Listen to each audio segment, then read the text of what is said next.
Selamat datang di channel Cerita Cinta. Channelnya cerita cinta romantis. Sebelum lanjut, mohon dukungannya dengan like dan subscribe dulu. Terjerat hasrat duda nikmat, bagian 45. Kamu cari apa? Sapa Daniel membuat Danisa kaget. Oh Tuan Daniel, maaf Anda ternyata belum tidur?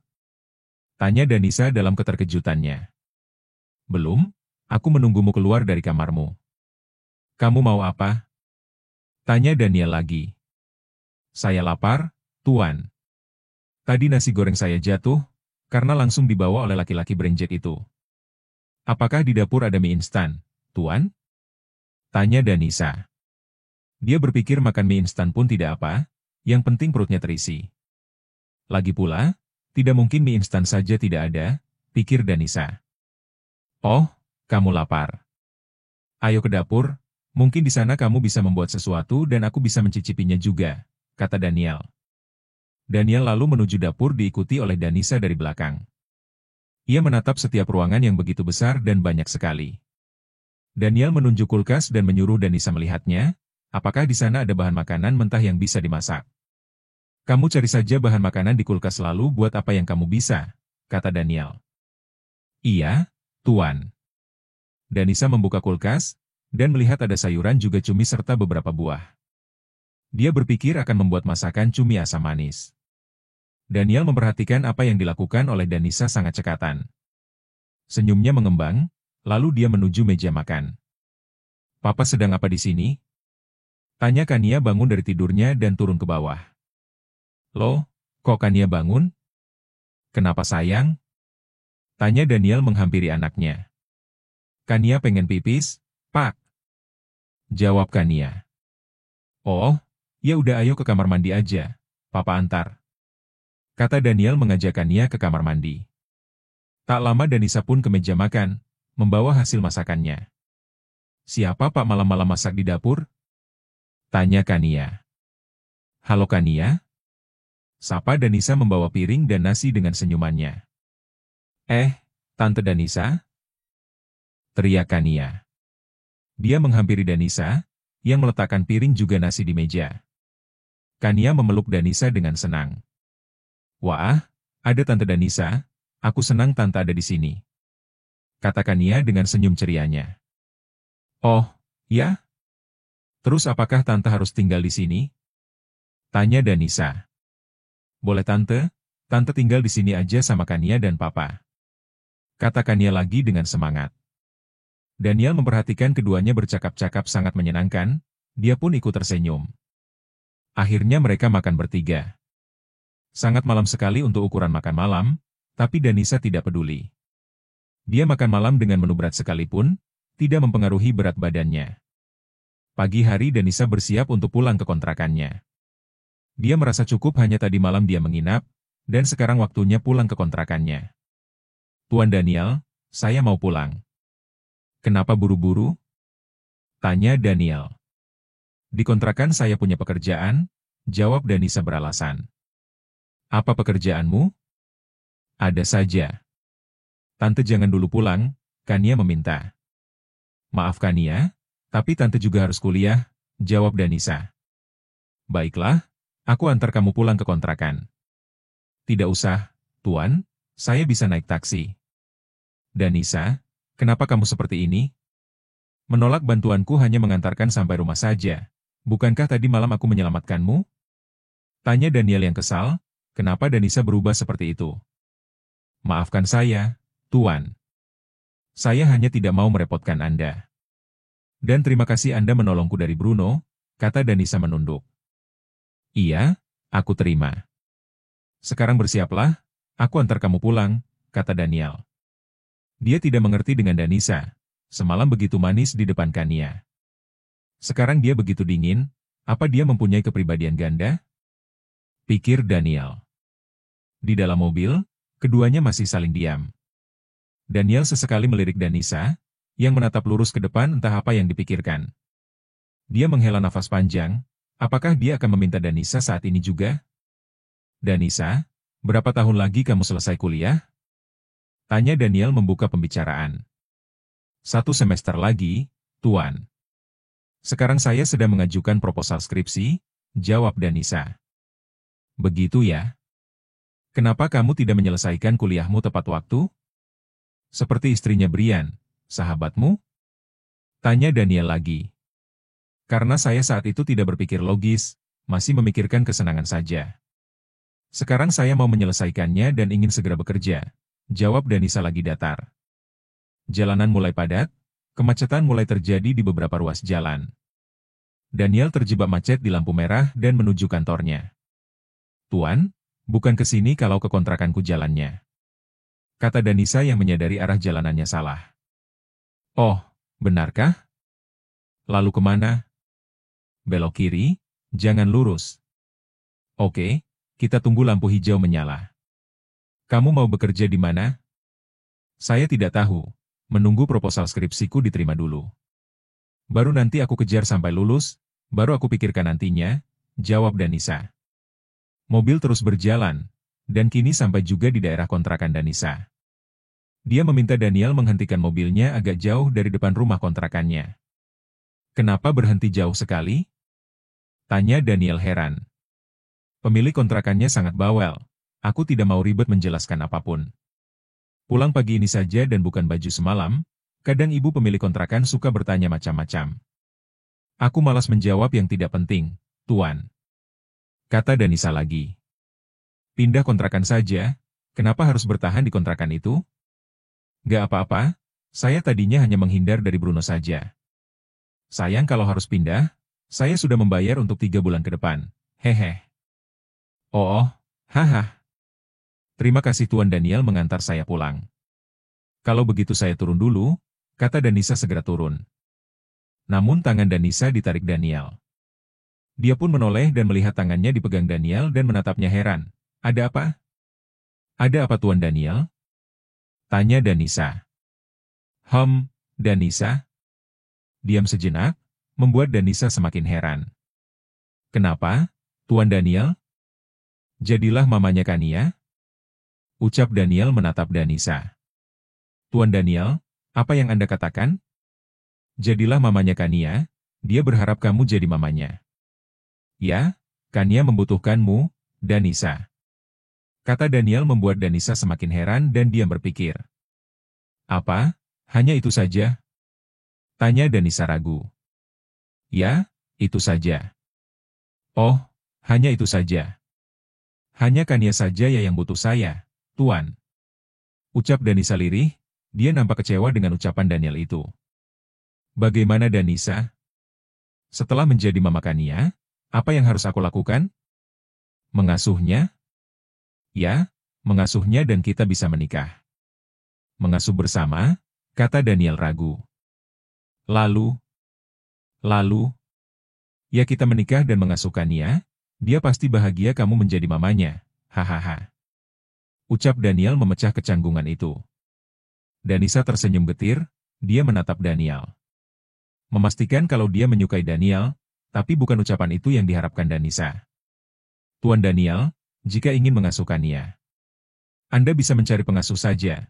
Saya masih sibuk kuliah dan banyak yang harus saya kerjakan setelah kuliah selesai, kata Danisa. Daniel terdiam, dia menatap Danisa yang bicara dengan nada datar saja. Apakah Danisa tidak mau menerima tawarannya? Dia mengajak Danisa menikah, lalu kenapa Danisa menolaknya? Danisa, bukankah kamu juga ingin menikah? Lalu, kenapa kamu? Maaf, Tuan, saya keluar dulu. Jam 8 saya harus ke kampus menyerahkan proposal skripsi. Terima kasih banyak atas tumpangannya dan tawarannya tadi. Maaf kalau saya tidak bisa memenuhi keinginan Anda itu. Setelah mengatakan seperti itu, Danisa menunduk tanda hormat pada Daniel. Lalu dia membuka pintu mobilnya dan keluar dengan rasa hati kecewa. Ada harapan di hatinya, kalau Daniel mengharapkannya juga, bukan hanya Kania. Tapi Daniel tidak mengatakan itu, apalagi menyatakan cinta. Wanita mana yang tidak ingin dicintai Daniel yang tampan, mapan dan juga papa hot, UPS. Pikiran Danisa membuyar memikirkan itu sepanjang jalan menuju rumah kontrakannya. Sementara Daniel tampak bingung dan terpaku. Dia ditolak Danisa? Apa dia salah ucap?